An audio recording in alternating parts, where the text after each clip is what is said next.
This posh neighborhood, what brings you here? Our residence is in that towering condo over yonder. This enclave isn't exactly your scene, you know. Imagine bumping into him again, the wealthy fellow who betrayed me for a younger woman, leaving me in the lurch. And now, they're both casting their judgmental gaze down upon me, still clad in modesty and simplicity, huh? Oh, by the way, I happen to be pulling in $100,000 a year now. $100,000 a year must be quite the struggle, isn't it? Unexpectedly, my husband chimed in. My name's Evelyn, 28, and I'm employed by a ceramics company. It all traces back to a family trip during middle school, when we visited a pottery market my mom adored. Now, it's my livelihood. While I relish pursuing my passion professionally, I've contemplated that remaining unattached might not be so bad after all. Life is full of surprises, never quite knowing what encounters lie ahead. Engaged in a town revitalization endeavor for a pottery market, I crossed paths with Jack, affiliated with an events firm, and our courtship began. Evelyn revels in her craft, and her dedication garners my respect. With her, I feel assured of building a home together, he'd often affirm. I harbored no intentions of relinquishing my career post-nuptials, thus, I believed we could navigate through it. However, Jack's frequent business travels and weekend commitments often left us at odds, mirroring my own sporadic studio obligations. Regrettably, I realized too late that Jack increasingly reneged on our plans and evaded our wedding arrangements. His once prompt responses dwindled, leaving me in the dark. One afternoon, as I made my way to the station following a meeting, I caught sight of Jack across the street. A spur-of-the-moment decision led me to pursue him. Jack, are you finished with work? Shall we dine together? I called out as the light changed. To my dismay, he stood there, accompanied by a striking woman with lengthy limbs, her arm intertwined with his. Evelyn, what brings you here? What an unexpected coincidence, he remarked, his tone betraying a hint of discomfort. I had just wrapped up a work meeting nearby when I stumbled upon Jack. Are you still at it, Jack? I inquired, though it didn't seem like he was engaged in business. Despite the circumstances, I maintained my composure, aware of his profession's nature. Where he often mingled with models and companions, I greeted them both calmly. This is Grace, a model, Jack introduced her with a warm smile. Grace exuded style and elegance, a natural fit for her profession. Ah, so it's work-related, I thought, feeling a hint of relief. Though I couldn't shake the discomfort of their intertwined arms, I reasoned it might be commonplace in her line of work. Hello, I'm Evelyn, engaged to him, I offered as a greeting. Jack's demeanor suddenly shifted, and Grace, after a quick appraisal, burst into laughter. What, she's the fiancé? Oh dear, we've been discovered, Jack, she chuckled, turning to him. I told you to make haste. Now that we're here, let's set things straight, she declared, meeting my gaze directly. Jack turned to me with a grave expression. Evelyn, I'm dating Grace, he declared flatly. Shock washed over me as I struggled to comprehend his words. What? Jack, what are you saying? I stammered, bewildered by the sudden revelation. Grace interjected, her tone casual. Jack pursued me at an outdoor festival event, claiming he would end things with you. She disclosed matter-of-factly. So, thanks for everything up until now, she added, her words cutting deep. Wait, Jack, can't we discuss this? I implored, desperate for clarity. However, Jack remained resolute. There's nothing more to discuss. My decision is made. Grace is everything I want, cute, stylish, and perfect. She's only 24 and comes from a wealthy family, he declared, his tone final. Jack, stop this nonsense.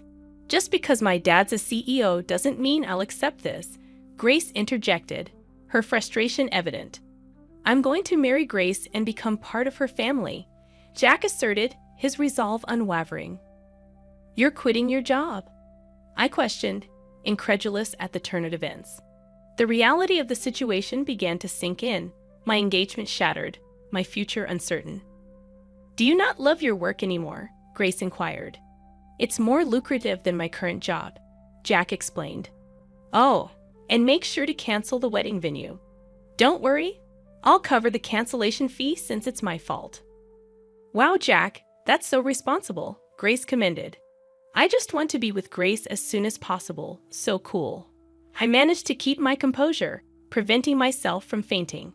There seemed to be no point in saying anything more. It was evident that Jack was completely taken with Grace. I understand, I finally uttered.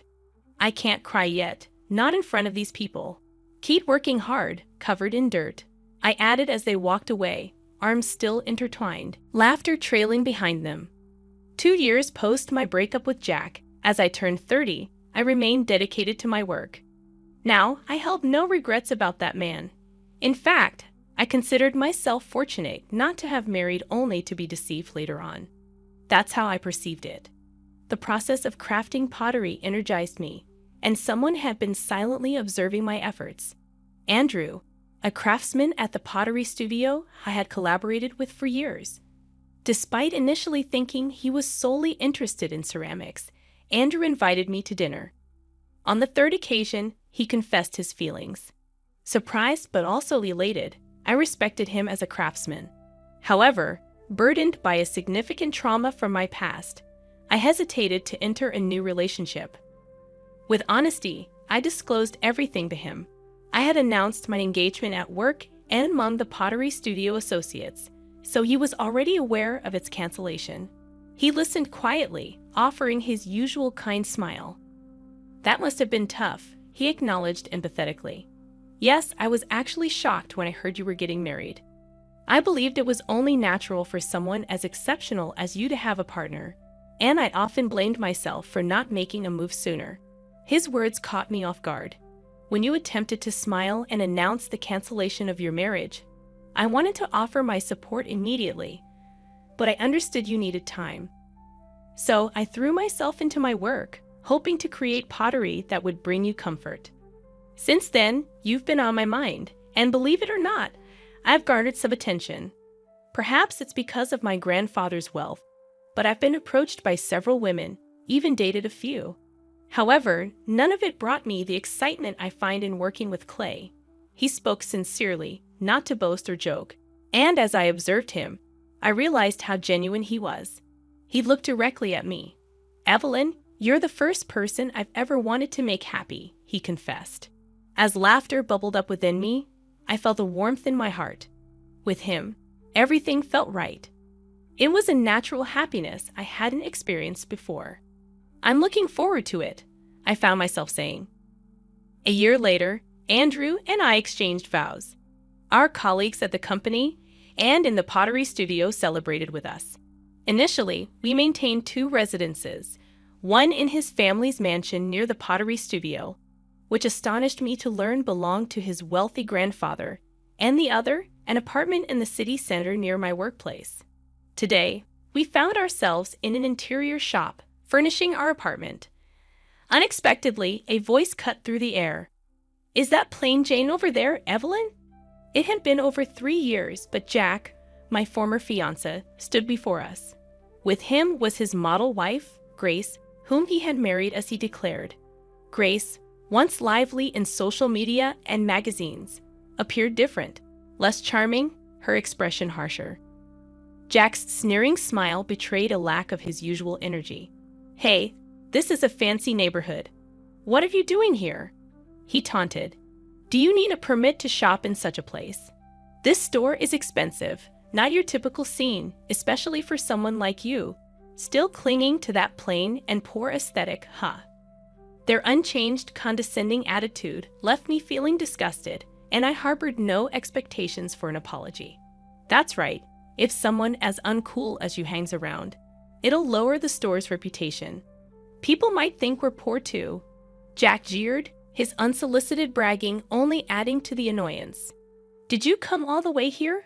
Our house is that famous high-rise over there, on the 25th floor, he added, with a tone dripping with arrogance.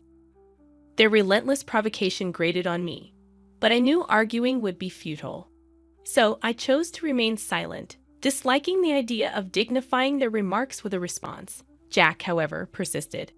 You still love pottery, huh? You look so poor. Oh, by the way, I make $100,000 a year now, he boasted, as if to punctuate his superiority. The sudden comment from Andrew caught us off guard. 100,000 a year? That must be tough, he remarked, surprising us all.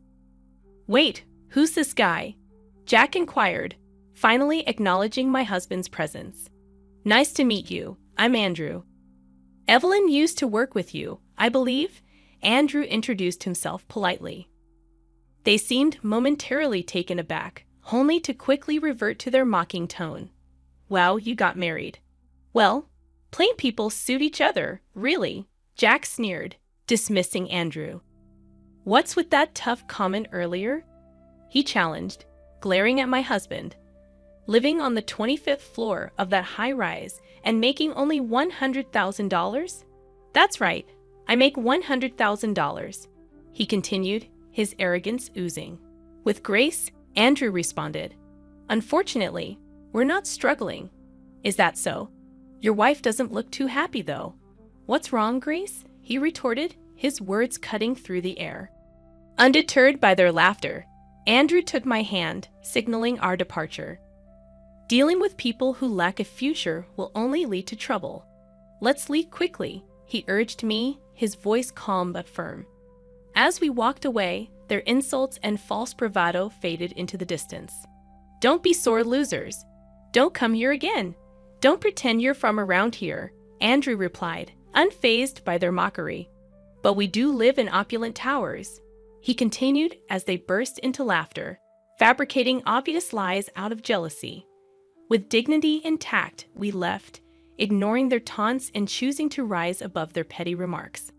I can't believe we ran into them there. I'm really sorry, Andrew. I apologized as we walked. I'm the one who should be sorry. Maybe it was rude of me to worry about their finances upon first meeting.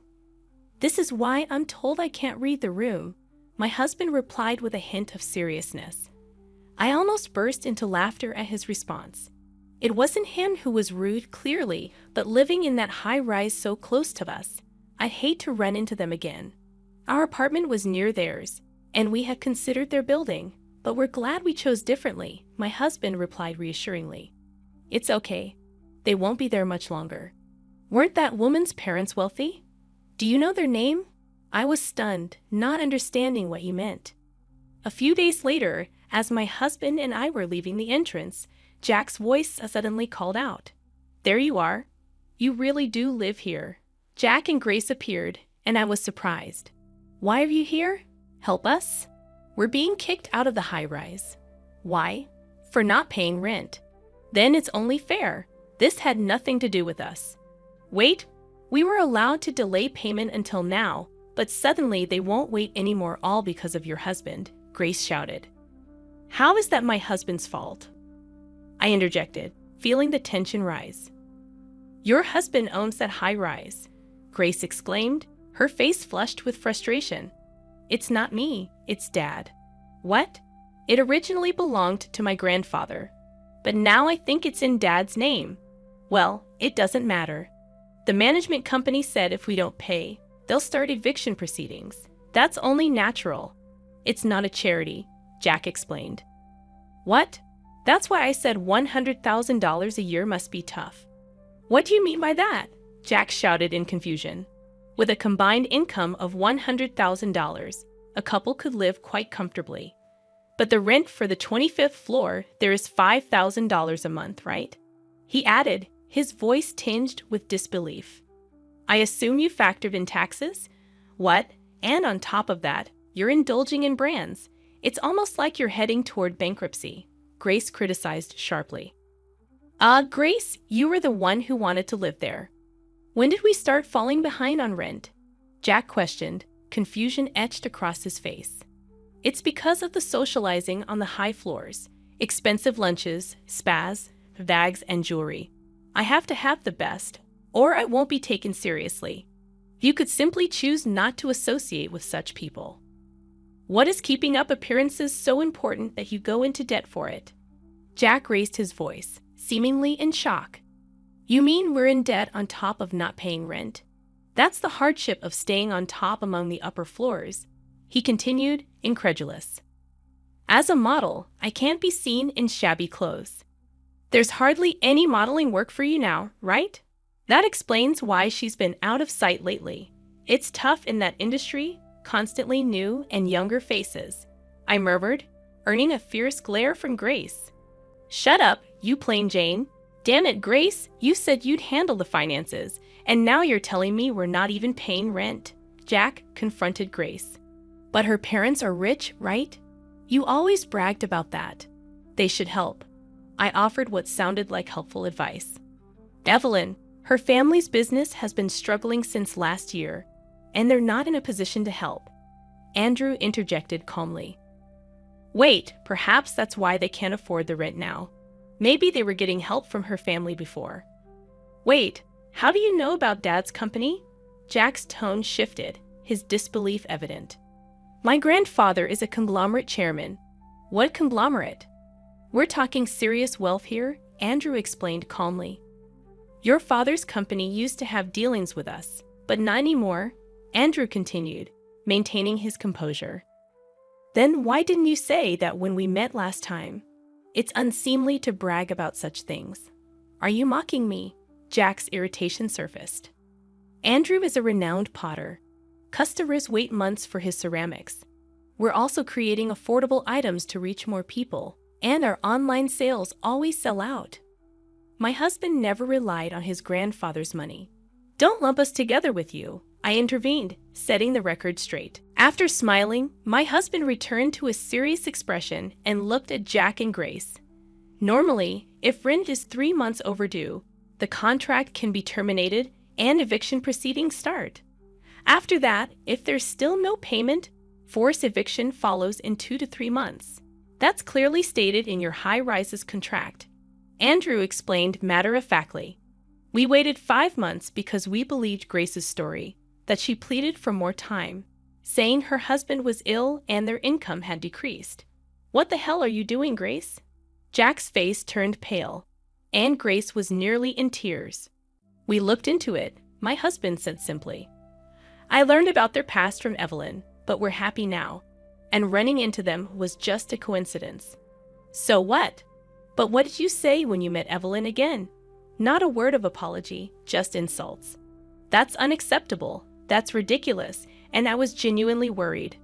Earning $100,000 and living in that high-rise seems impossible, Jack remarked. What? You should be relieved we found out before your debt increased further. My husband replied calmly, causing Jack and Grace to gape at his smile. I was impressed with his effortless response. Not sarcasm, just honesty. Whether it's because he's born into an incredibly wealthy family or just his personality, I'm not quite sure. Probably the latter, though. Help us, Evelyn. I'll apologize right away. You can fix this, can't you? They suddenly played nice. No thank you, I smiled, not as naturally as my husband, but with a bit of mischief. It's not our business. Let's go, Evelyn. Wait, don't smile and cut us off like that. They screamed, but my husband and I walked away hand in hand. Eventually, Jack and Grace had to leave the high-rise. Grace's dad paid their overdue rent, but in exchange, she was disowned.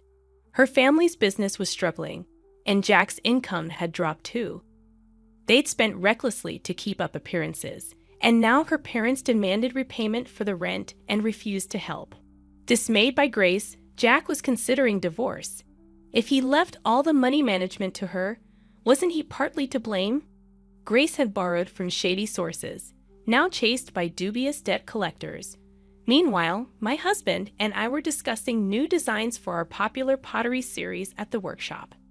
We're creating items for families, couples, and solo relaxation times. We want to gradually expand our range of pottery to cater to the needs of every kind of lifestyle. Which color do you think is better here, Evelyn? Please take a look, my husband said warmly. Sure, someday I hope to use them with a family of our own, I replied, envisioning a bright future using my husband's pottery. Today, in our beloved studio, we're surrounded by the scent of clay, crafting pieces that will bring joy to many homes.